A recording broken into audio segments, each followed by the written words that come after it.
오늘은 에스겔서 2장과 3장 전체의 말씀을 가지고 파수꾼이라는 제목으로 함께 말씀을 나누기를 원합니다. 2022년에 한 연구소가 미국인들의 신앙생활을 조사해서 보고서를 냈는데요. 그 보고서에 따르면 현재 미국에서 자신이 기독교인이라고 생각하는 사람의 비율이 40%에 불과하다고 했습니다.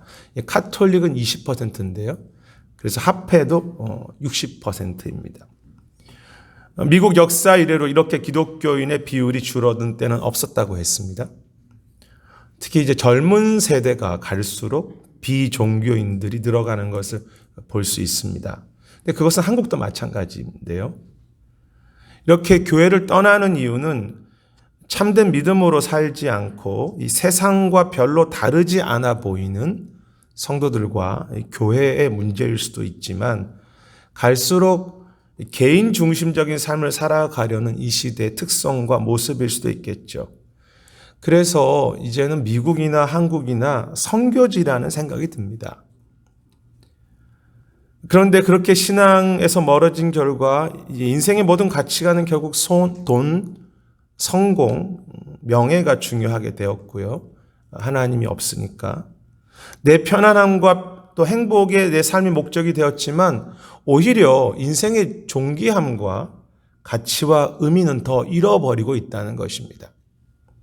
마약이 급증하고요. 가정도 깨어지고 인간관계도 다 깨어집니다. 그리고 우리 안에 진정한 사랑도 이 사회 속에서 식어가지요. 더 아픈 것이 무엇입니까? 많은 지도자들은 그렇게 돈과 성공, 명예가 우상이 되고 어떤 편안한 것이 인생의 목적으로 삼는 것은 교회 밖의 사람들만이 아니라 교회 안의 성도들도 별로 다르지 않다고 지도자들은 말합니다. 많은 이 땅의 기독교인들이 이 땅의 행복과 승리만을 바라보면서 살고 있다고 그렇게 아파하죠. 그리고 그렇게 하나님의 백성이지만 하나님이 아니라 이 땅의 편안함과 행복으로만 살려고 했던 에스겔서 시대의 그 이스라엘의 모습이 오늘 본문 2장 3장에 너무 잘 나와 있습니다. 하나님은 오늘 읽었던 2장 4절에 보면 이 자손이 얼굴이 뻔뻔하고 마음이 굳은 자라고 하십니다. 이스라엘 백성을 가리키신 것인데요. 그리고 3장 7절에서는 그들의 이마가 굳고 마음이 굳었다고 그렇게 말씀하시죠. 이마도 굳고 마음도 굳었다. 하나님께서 이스라엘을 얼마나 그 말을 듣지 않으면 이렇게까지 말씀하시겠습니까? 얼굴이 뻔뻔하다. 굳은 마음이다. 그래서 하나님은 이 2장과 3장에서 에스겔을 그렇게 보내시면서 그들에게 반복해서 하신 말씀이 있는데 그것은 그들이 듣든지 아니 듣든지 전하라는 표현이었습니다. 2장 5절, 7절, 3장 11절에 반복돼서 3번이나 등장합니다. 그들이 듣든지 아니 듣든지 그 말은 결국 그들이 듣지 않는다는 의미겠죠. 이스라엘은 하나님 백성이지만 그들은 하나님을 향해 마음을 진심으로 열지 않았고 그 말씀을 진심으로 듣기를 거절했습니다. 왜냐하면 그들의 관심과 마음은 다른 곳에, 엄밀하게 말하면 자기 자신에게 있었기 때문이죠. 뻔뻔한 얼굴, 굳은 이마, 닫아버린 마음, 듣지 않는 귀, 이스라엘의 모습이었습니다. 그럼에도 3장 17절에 하나님은 그 듣지 않는 이스라엘 향해서 에스겔에게 너를 파수꾼으로 세우신다고 하면서 너는 그 듣지 않을 사람들에게 가서 말을 전하라고 그렇게 이야기하십니다. 하나님께서 에스겔을 파수꾼으로 세우셨다고 말씀하시는데요. 아시겠지만 파수꾼은 이제 고대 시대 성의 높은 곳에서 기다리고 있다가 적이 오는 것을 보면 그 소식을 성에 있는 백성들에게 알리는 역할을 했던 것이 파수꾼입니다. 그런데 사람들이 파수꾼의 말을 듣지 않는다는 것입니다. 아무리 서로 쳐도 관심도 없고 또 파수꾼의 말을 믿지도 않습니다. 그럼에도 하나님은 에스겔에게 너는 파수꾼으로 전하라고 하십니다. 이 말씀을 받고 파수꾼의 역할을 해야 되는 에스겔은 얼마나 고통스러웠겠습니까? 여러분이 에스겔이라고 생각해 보십시오. 전했는데 아무도 듣지 않을 것이라고 한다면, 그래서 이제 3장 25절에 보면 사람들이 너를 이렇게 줄로 동여맬 것이다 라는 표현이 나오고요. 그 다음 구절에서는 너의 혀가 입천장에 붙게 된다는 표현이 나오죠. 말 못하는 자가 될 것이다. 에스겔이 느꼈던 고통이겠죠. 답답함이 될 수도 있고, 아무것도 말할 수 없는, 혀가 입천장에 붙는데 어떻게 말을 하겠습니까? 전해야 되는데 말을 할 수 없는 외로움이겠죠. 왜 이스라엘 사람들은 주님의 말씀과 임재 앞에 마음을 닫고 듣지 않았을까요? 앞에서도 잠깐 언급은 했지만, 이제 에스겔서를 잘 살펴보면요, 백성들의 마음이 빼앗긴 것은 내 자신과 물질과 힘입니다. 내 자신, 물질, 힘. 즉 하나님이 내 자신에게, 내 행복에게 별로 도움이 되지 않고 물질, 힘, 명예, 내 지혜가 내 인생의 행복에 도움이 된다고 생각한 것입니다. 하나님은 별로 도움이 되지 않아. 내 인생은 내가 가진 어떤 것이 도움이 되지라고 생각한 것이죠. 성경은 그것을 우상이라고 말하는데요. 그들은 자신의 행복을 위해서 하나님 말씀과 하나님이라는 존재가 도움이 된다고 생각할 때는 하나님을 의지했을 것입니다.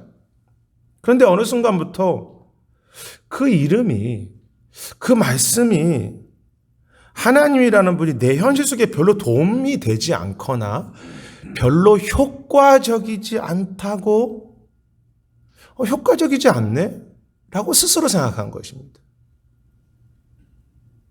말씀이 내 인생에 별로 효과적이지 않네?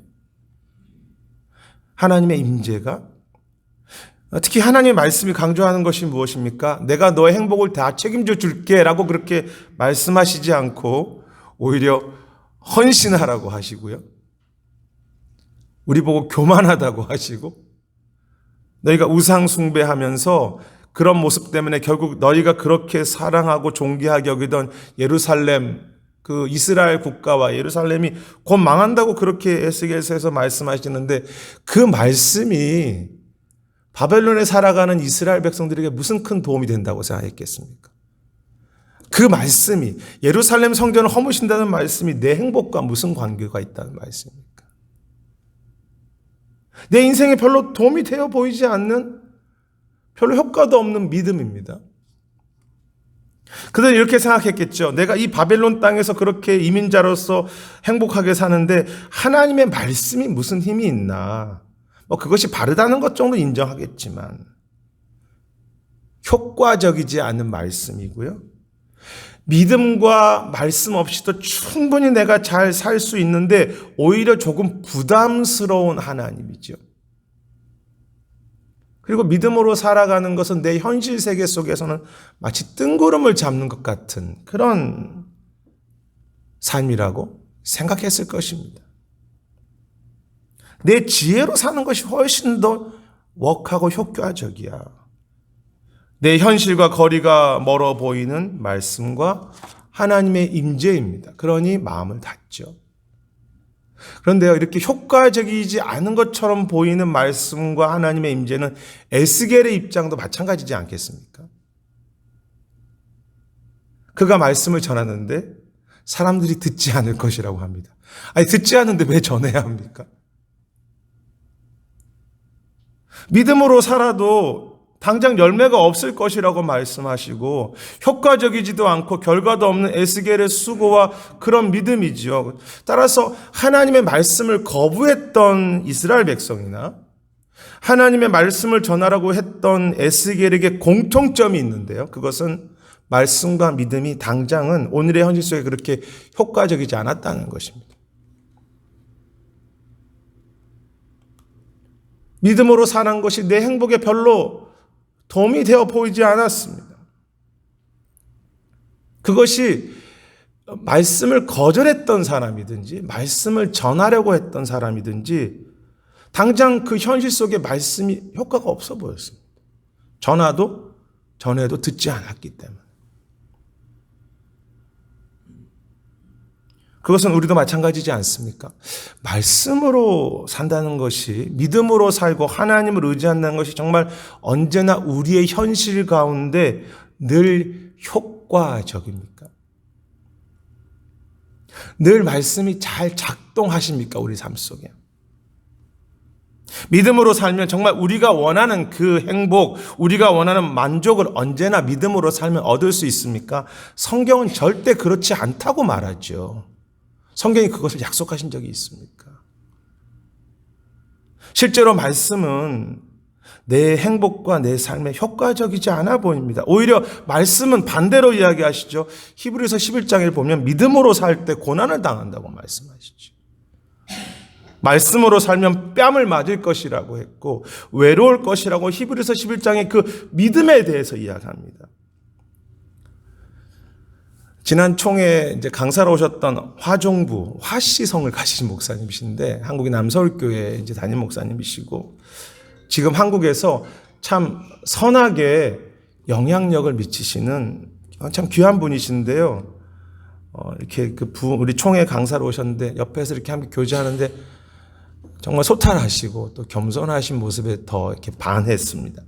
근데 그분이 쓰신 책 중에 믿음이 이긴다는 책이 있습니다. 이제 이번에 총회 갔다 와서 읽게 됐는데요. 히브리서 11장을 강의하신 책입니다. 결국엔 믿음이 이긴다. 그 책에서 목사님은 우리의 한국 조국 교회 안에 교회를 다니는 사람은 많지만 하나님을 믿고 살아가는 사람은 적다고 아파하면서 하나님을 믿으면 모두가 잘 되고 편안하고 안락한 삶을 살 수 있다고 라고 착각하게 되는데 그것은 잘못된 믿음이라고 여러분도 아시지 않습니까? 그렇게 다시 책에서 강조합니다. 그는 오늘날 우리의 교회와 신앙이 너무 현세적이며 세속적으로 기울어져 있는데 오히려 히브리서 11장에서 말하는 믿음은 조롱과 손가락질과 옥에 갇히는 시련에 들어가는 것이라고 그는 강조합니다. 그것이 히브리서 11장에 말하는 믿음의 삶이라는 것이죠. 그는 이 조국, 우리 한국교회에 예수를 믿고 잘 살아서 본이 되는 것을 계속 강조하는데, 본을 강조하는데, 믿음은 그렇게 세상에서 잘 되는 것이 목적이 아니라 세상을 이기는 것이 목적이라고 그렇게 이야기했습니다. 세상의 가치관들이 있죠. 세상의 가치관이 무엇입니까? 돈, 성공, 편안한 것. 그 생각들을 거슬러 올라가서 오히려 세상을 축복하고 세상을 섬기는 것이 믿음인데 우리는 그냥 세상에서 잘 되는 믿음만을 추구한다는 것이죠. 여러분, 우리의 신앙은 말씀과 하나님의 이름이, 믿음이 내 행복과 내 안전에, 내 인생에 도움이 되기 때문에 하나님을 믿고 의지하는 것입니까? 믿음이 내 인생에 도움이 되기 때문에 하나님을 의지하는 것입니까? 아니면 내가 그분을 사랑하고 나의 창조주이시며 나의 아버지이신 그분을 내가 알기 때문에 두려움과 고통과 조롱을 당하더라도 말씀이 효과가 없어 보여도 그분을 믿고 따르며 그 말씀을 붙잡는 것입니까? 말씀이 내 인생에 효과적이기 때문에 내가 말씀을 붙잡는 것입니까? 하나님이시기 때문에 내가 그 이름을 사모하고 그 이름을 의지하는 것입니까? 저의 경우 하나님을 사랑하기에 결과와 상관없이 좀 외로워도 주님을 따르려고 하며 믿음의 거리를 걸어오려고 하지만 이 냉정한 현실 앞에 딱 서면요. 참 말씀, 기도, 믿음으로 산다는 것이 정말 쉽지 않다는 것을 깨닫게 됩니다.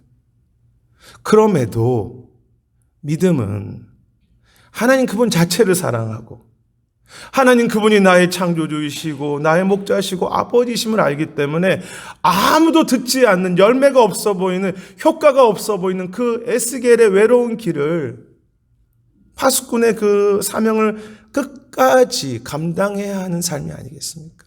하나님이 계시기 때문에 효과적이지 않아도 주님은 우리를 에스겔을 파수꾼으로 세우시고 보내시면서 이렇게 말씀하십니다. 너가 말씀을 전해도 사람들은 듣지 않을 거야. 예루살렘은 곧 허물어질 것이다. 그러나 에스겔아, 너는 파수꾼으로 효과적이지 않아 보이는 이 말씀을, 이 믿음을, 그 하나님의 이름을, 그 하나님의 영광을 너는 듣든지 듣지 않든지 효과적이지 않아 보여도 계속 전하라. 효과적이지 않은 믿음이고 말씀이지만 그 믿음으로 살고 그 말씀으로 걸어가라.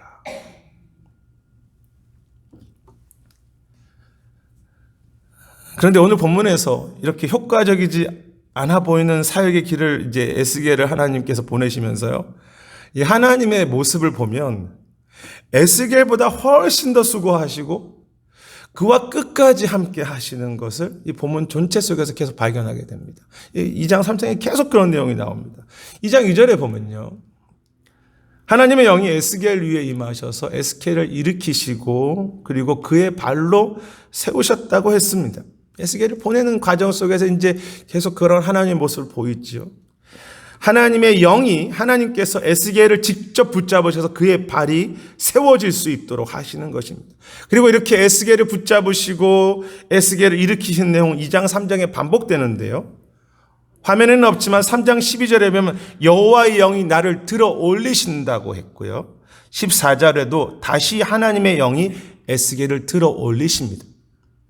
물론 이 표현은 이제 하나님께서, 성령께서 에스겔을 어떤 환상으로 인도하시는 그런 내용을 의미하기도 하지만 3장 24절처럼 하나님의 영이 약하고 두려워할 수밖에 없는 에스겔을 계속 일으키시고 계속 붙잡으시며 그의 발로 걷도록 끝까지 함께 하시는 것만은 분명합니다. 이것이 에스겔을 보내시면서 하나님의 수고이시고 마음이죠. 너는 비록 넘어질 수 있겠지만 내가 너를 붙잡을 것이다.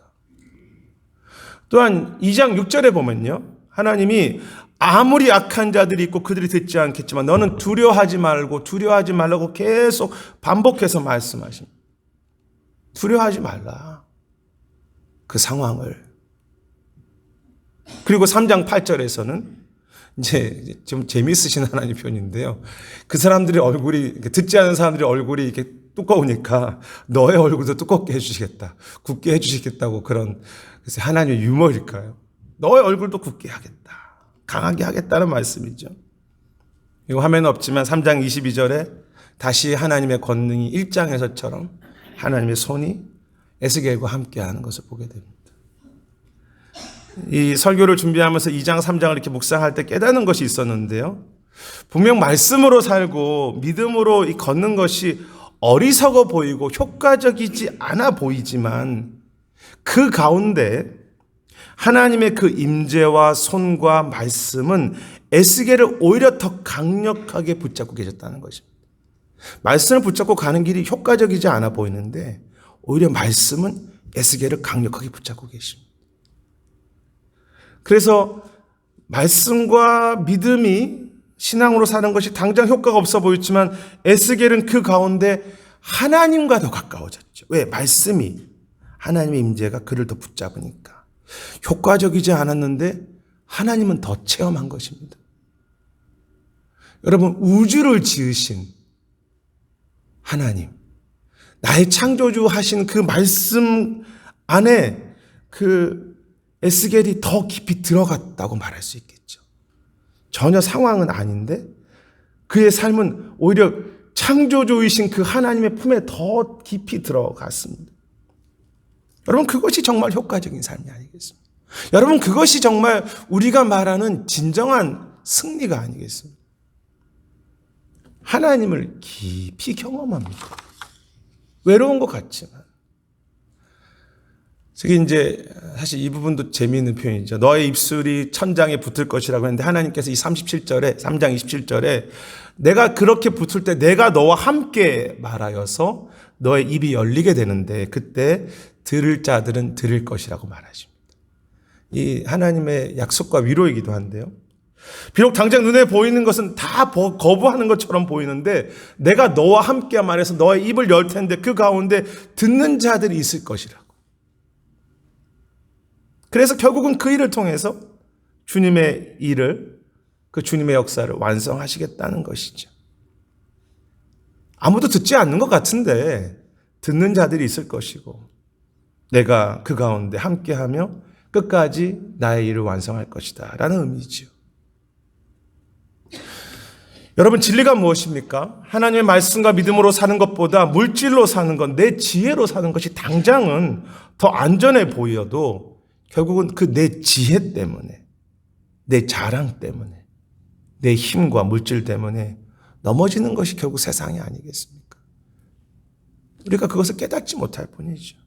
반대로 믿음으로 사는 것은 어리석어 보이고 별로 효과적이지도 않아 보이는데 그것이 정말 우리를 살게 하죠. 이 땅에서 살게 하고 영원히 살게 하죠. 이 사실, 이 진리를 내가 깨닫고 인정하고 붙잡는 것을 우리는 믿음으로 사는 삶이라고 말합니다. 말씀 붙잡고 살아가는 것이 어리석어 보여도 그것이 생명이야 라는 것을 인정하고 걸어갈 때 그 사람은 믿음으로 사는 삶이야. 여러분, 하나님은 어떤 분이시고 그의 약속은 무엇입니까? 사람들이 듣지 않지만 그럼에도 하나님께서 멈추지 않으시고 계속 예스겔과 함께 하심으로 그 중에서도 이 파수꾼의 말을 듣는 사람들을 세우시고요. 결국에는 주님의 역사를 선하게 그 에스겔을 통해서 완성해 가시는 하나님이죠. 궁극적으로는, 결국에는. 아시는 것처럼 에스겔이 선포한 말씀이 결국 사람들과 세상을 살리는 효과적인 말씀이 되게 하셨습니다. 경기는 끝까지 가봐야 그 승리를 알 수 있는 것처럼 정말 어떤 인생이 행복한 인생인지, 어떤 인생이 기쁘고 영광이 있는지는 마지막에 가봐야 하지 않겠습니까? 이 부분과 관련해서 함께 그 3장 17절을 좀 이렇게 묵상하기 원하는데, 앞에서도 언급했지만 주님은 이렇게 말씀하십니다. 인자야, 내가 너를 이스라엘의 족속의 파수꾼으로 세우셨다고 말합니다. 내가 너를 세웠다. 무슨 의미입니까? 너는 다른 사람이 너를 세운 거 아니라 너는 내가 세운 내 파수꾼이라는 의미입니다.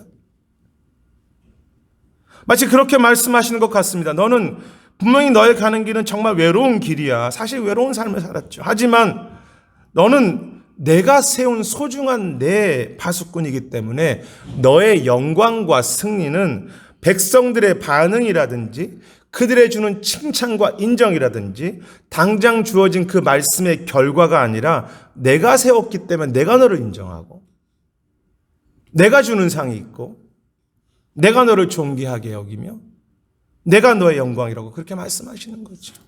그것이 에스겔을 향한 하나님의 약속이었습니다. 너는 내가 세운 내 파수꾼이기 때문에 너는 계산을 다른 곳과 할 거 없어. 나와 하면 돼. 너가 얻는 인정과 영광은 다른 결과도 아니고 사람들의 반응도 아니고 내가 주는 것이다. 그것이 하나님의 약속입니다. 그것이 에스겔이 얻는 영광이었죠. 역사를 보면 에스겔이 언제 죽었는지는 정확하게 나와 있지 않습니다. 성경도 그렇고 전체적으로. 근데 아마도 그가 전했던 소중한 회복을 보지 못하고 죽은 것으로 보입니다. 왜냐하면 그의 기록에는 그 바벨론에 대한 기록은 있고 그 다음 세대에 대한 것은 없기 때문입니다. 그는 외롭게 죽었죠. 실제로 선지자들의 삶이 그렇고요. 그럼에도 에스겔은 그럼에도 불구하고 영광스러운 하나님의 파수꾼이지 않습니까? 외롭게 죽었지만 왜? 하나님의 파수꾼이기 때문에 하나님께서 그를 인정하시는 거죠. 이 에스겔 메시지는요, 비록 당시 사람들이 거부했지만 이 에스겔의 이 여러 가지 언약들, 성령의 약속들은 아시는 것처럼 신약의 교회와 그 처음의 교회 탄생을 여는 소중한 약속의 말씀이 되고요. 에스겔서는 그 하나님 나라에 너무나 없어서는 안 될 하나님 전체 역사 속에 없어서는 안 될 새 언약, 비전으로 가득 차 있습니다. 결국은 에스겔이 말씀 통해서 에스겔을 이기게 하신 거죠. 결국 믿음이 이기도록 하신 거죠. 마지막까지 봤을 때. 그 앞에 소개한 결국은 믿음에 이긴다는 앞의 책에서 하 목사님이 그렇게 말씀하십니다. 우리가 받는 기쁨과 영광은 세상과 다른 것입니다.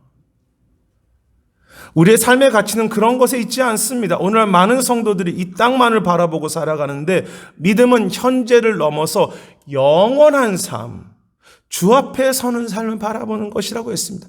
여러분 다 동의하시지 않습니까? 이 땅의 삶만 바라보는 믿음이라면 얼마나 우리가 불쌍한 사람들입니까? 그러면서 믿음이 이긴다는 것은 세상에서 높은 자가 되고 말씀과 기도로 내가 강한 사람, 성공하는 사람이 되는 것을 말하는 것이 아니라 내 약함을 깨닫고 주님이 강하게 하시는 것을 경험해 가는 것이며 세상에서 잘 사는 것이 아니라 오히려 세상의 가치를 거슬러 올라가면서 세상을 넘어 살다가 마지막 주 앞에 섰을 때 주가 주시는 그 영원한 영광, 그 진정한 상을 누리고 소망하는 것이 진정으로 결국엔 이기는 삶이라고 그는 강조합니다. 그것이 히브리서의 약속이라는 거죠. 그는 그렇게 책에서 말합니다. 믿음은 당장 약해 보여도 결국엔 믿음이 이길 것입니다. 믿음이 이길 것입니다. 그것이 그의 축복이었습니다. 효과가 없어 보이는 말씀과 사명과 믿음으로 순종해가는 그 파수꾼에게 주신 기쁨과 그 마지막 주 앞에 서야 되는 그 영광과 승리가 정말로 우리가 소망해야 할, 또 소망하고 계신 진정한 승리이며 우리가 평생 주님을 섬기면서 믿음으로 살아가면서 기대해야 할 그 기쁨과 기대가 그 마지막 주 앞에 섰을 때가 아니겠습니까? 저는 저와 여러분에게 하나님께서 맡기신 파수꾼의 사명이 있다고 생각합니다. 그것이 교회를 섬기는 것이든 선교와 전도하는 것이든 또 이웃을 봉사하는 것이든 직장의 일이든 또 기도와 여러 가지 나누는 것이든 아니면 아주 작은 것일 수도 있겠죠. 그렇지만 다 파수꾼이라고 생각합니다. 그런데 파수꾼의 사명은 어떤 일 자체를 말하기보다 파수꾼의 사명은 우리의 중심과 태도가 더 중요하다고 생각하는데요. 성경을 보면 그것이 자녀를 키우는 일일 수 있고 직장의 일일 수 있고 교회의 일일 수 있지만 내 힘과 의지와 물질로 하지 않고 우리의 성향은 그렇지만 자꾸 그것을 내려놓고 하나님을 의지하고 기도하면서 하고 무슨 일을 하든지 내 자존심, 내 이름이 아니라 하나님을 사랑하고 그분을 높이는 그 중심을 잃어버리지 않는 그 믿음으로 사는 것이 파수꾼의 삶이겠죠. 무엇을 하든지 주님을 의지하고 무엇을 하든지 주님의 이름을 높이려고 살아가는 그 파수꾼의 삶. 나를 파수꾼으로 보내셨습니다. 현실을 넘어서 현실을 이기면서 말씀과 기도와 믿음으로 사는 그런 파수꾼이 되는 것.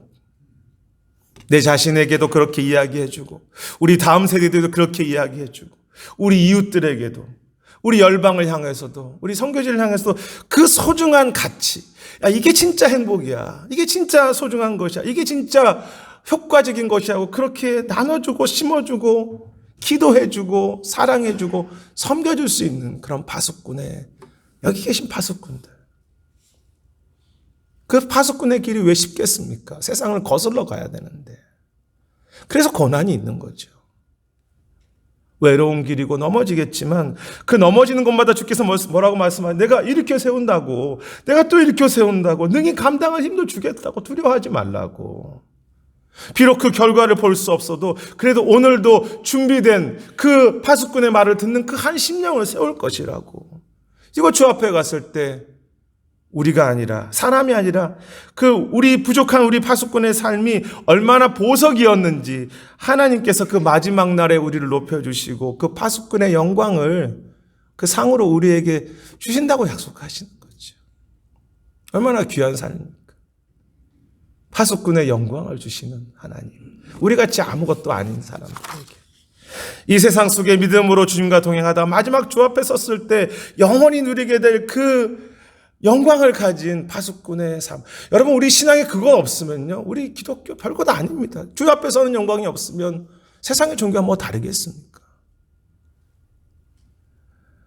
지난 5월 달이죠. 이 칸느 영화제가 있었는데요. 그 칸느 영화제에서 인디아나 존스 시사회가 열릴 때, 영화제가 할 때, 시사회가 열릴 때 그 영화제 주최 측에서 그 시사회에 참석한 그 해리슨 포드에게 예고 없이 명예 황금 종려상을 주었습니다.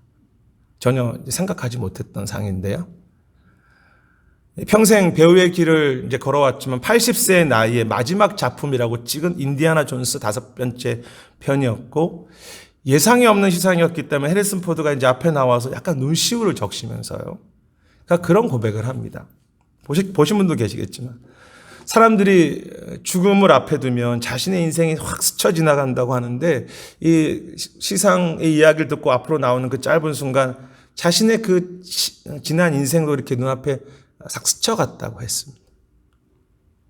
어렵게 연기 생활을 시작했던 해리슨 포드이고요. 평생 그 배우로서의 그 길을 지켜왔죠. 그는 그동안 함께 해준 아내에게, 그리고 여러 많은 사람들에게 정말로 고맙다고, 감사하다고, 그리고 여러분들이 자신의 인생의 의미와 목적이 되었다고 말하면서 그렇게 이야기할 때 눈시울을 적셔서 참 감동스러운 소감이었고요. 그리고 마지막에 멘트할 때 자신은 빨리 이 상 받는 자리를 빨리 내려놓고 빨리 뒤에 준비된 인디아나 존스 영화를 좀 보기 원한다고 그렇게 유머스럽게, 조금은 유머스럽게 말할 때 참 배우로서의 어떤 겸손함, 또 한 사람의 진심을 내가 중요한 게 아니라 영화가 더 중요하다, 이렇게 말하는 것을 보아서 참 좋았습니다.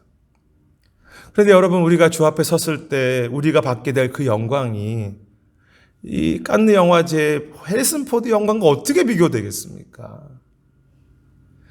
이 해리슨 포드는 사람들이 인정해주고 감독이 인정해주고 칸느 영화제에서 인정하는 파수꾼이었다면, 우리는 주님이 세우신 주님의 파수꾼으로서 마지막 앞에 섰을 때 정말 우리도 생각하지 못했던 그 상과 영광으로 우리를 세우실 때 우리는 그렇게 말하게 지난 시간이 다 떠오르겠죠.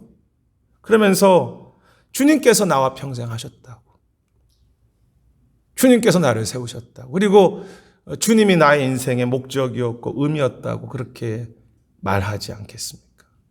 어떻게 세상이 주는 영광과 하나님의 파수꾼의 영광을 비교할 수 있겠습니까? 우리 각자에게 주님께서 맡겨주신 영광스러운 파수꾼의 사명이 있습니다. 믿음으로 살고, 말씀으로 살고, 사랑하고, 기도하고, 하나님의 이름으로 우리에 있는 그 자리를 충성하는 파수꾼의 그 충성을 끝까지 잊지 않았으면 합니다. 물론 조금 외롭고, 또 내가 지금까지 와서 이것도 해야 되나, 그런 효과적이지 않아 보이며, 때로는 아무도 인정해 주지 않는 실패하는 것처럼 보이지만, 하나님은 지금도 우리를 붙잡고 계시고요. 우리를 통해서 그 한 사람, 오늘 우리의 수고를 통해서 그 한 사람을 주께서 준비하시고 살리시고 또 세우시지요. 부족한 우리를 통해서. 그리고 마지막 주 앞에 섰을 때 충성된 자였다고, 내 파수꾼이라고 그렇게 결국엔 승리했다고 우리를 기뻐하시며 우리를 영광스럽게 하실 것입니다. 그 파수꾼의 삶, 거친 이 바벨론 같은 삶 속에서, 땅 삶 속에서 기도와 말씀으로 오직 주를 사랑하고 주를 의지하고 십자가 붙잡고 주의 이름을 붙잡는 그것 하나로 끝까지 잘 이겨가시는 참된 이 시대의 믿음의 파수꾼들이 되시기를 주의 이름으로 축원하겠습니다. 제 기도하겠습니다.